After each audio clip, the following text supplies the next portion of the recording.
বাংলার জন্য বেসিক্যালি কিছু নেই 85 মিনিটের বাজেট স্পিচে। আপনি দেখবেন একটা নিমান্স ইনস্টিটিউট করার কথা বলা হয়েছে, সেটা একটা এক্সট্রা, যেমন ব্যাঙ্গালোরে নিমান্স রয়েছে, আরও এক্সট্রা দুটো নিমান্সের কথা বলা হয়েছে। একটা করা হচ্ছে আসামে, একটা করা হচ্ছে ঝাড়খণ্ডে।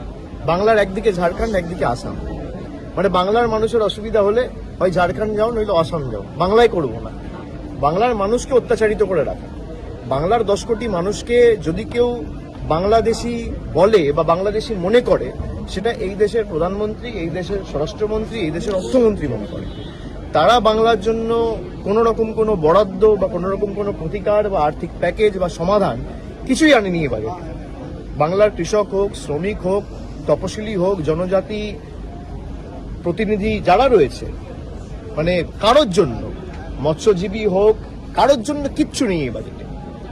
যুব সমাজের জন্য আলাদা কোনো পৃথক কর্মসংস্থানের দিশা বা রোডম্যাপ কিছুই করা হয়নি। এবং পুরনো যে কথাগুলো বলেছিল, ডানকুনি সুরাট করিডোর আগের বারও বলা হয়েছে, সেটাই নতুনভাবে বলা হয়েছে।